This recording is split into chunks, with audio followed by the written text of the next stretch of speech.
y'all, it's Kia of Kia Comments, and I am back. I know, it's been a long time. Matter of fact, it's been a long time. I shouldn't have left you without a dope beat to step to, step to, step to, step to.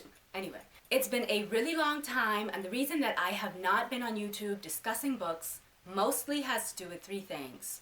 Procrastination, the biggest thief of time, life, because it does happen, and I have not been reading as much as I would like, but over the months of December, January, and the beginning of February, I got some momentum, decided to stop procrastinating, and now I am here to discuss the books that I have started reading in February and plan to continue reading in February. Of course, for those of you who have been following other booktubers, you know that this is Black History Month, and so the readings that I picked up this month are geared toward that. For my own personal comfort, I decided that I was going to reread a book that I read about every 2 to 3 years. The Known World by Edward P. Jones. This book follows the lives of slave owner Henry and the lives of the slaves affected by him.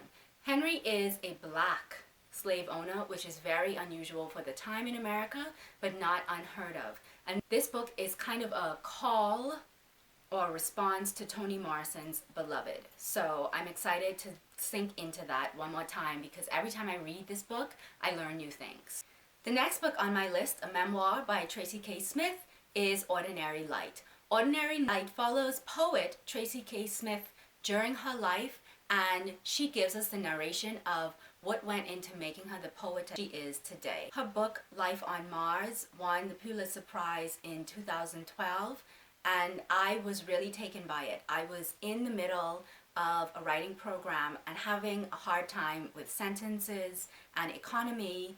I still have a hard time with that. But anyway, and the book was recommended to me and I still reference it today. When I heard about this book, I was interested to see what Tracy K. Smith would do with the long form, and I have not been disappointed thus far. The economy of language is still very much there, but this book seems to be infused with a little more narrative. I'll let you know how it goes when I finish reading. The Warmth of Other Suns by Isabel Wilkerson was a book gifted to me by my little brother, shout out to you, Kit, on Christmas. I'm about halfway through and I am learning so much about the migration of blacks from the American South to the American North. We follow three characters from different areas in the South to the North. Ida Mae is from Mississippi and she moves north to Milwaukee and then to Chicago. Robert is from Louisiana and he moves west actually from Louisiana to LA. And George is from Florida and he moves to New York City. Each of the three individuals that Wilkerson interviewed for this book are really compelling characters, and the narratives of these three main characters that we follow are interspersed with the narratives of other individuals during the time of the migration, which Wilkerson traverses from the early 1900s to the 1970s. For anybody who is interested in migration studies, this is a good place to start with regard to migration of peoples in the Americas, especially with regard to the African American population, because there's not that much documented about it.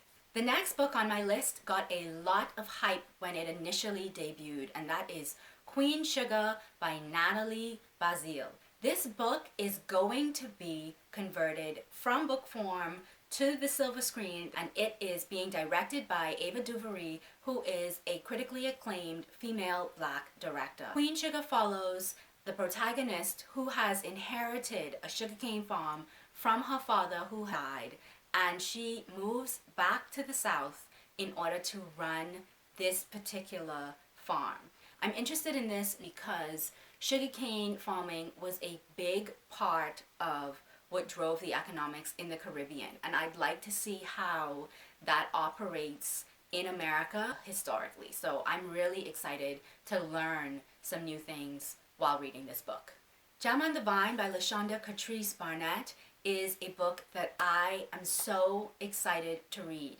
I think that I'm probably only going to get to this book at the end of the month, and this might take me into March, but regardless, I wanted to just have it in my house and have it near to me because it is set during a time that I'm familiar with through reading, and that's the Jim Crow period, but it's told from the perspective of a character that I have never heard from. The protagonist in this book is a black female who wants to become a journalist in the South during Jim Crow, and she's attracted to females.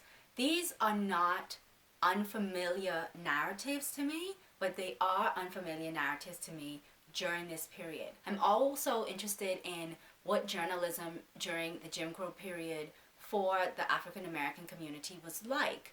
What was the printing press like? How was news disseminated? Was the news that was disseminated something that had to be kept secret and had to be kept safe? I'm so excited for this book. Tune in next month when I do a review on it. Sounding Ground is a book of poetry by St. Lucian poet Vladimir Lucien. I am so pleased to be supporting, promoting, and reading this book. My older brother, shout out Christoph, gave this to me, one, because he knows of my love of language, and two, because he was looking for a book to give me by a new writer that he felt I would be interested in but may not be familiar with, and he was so correct.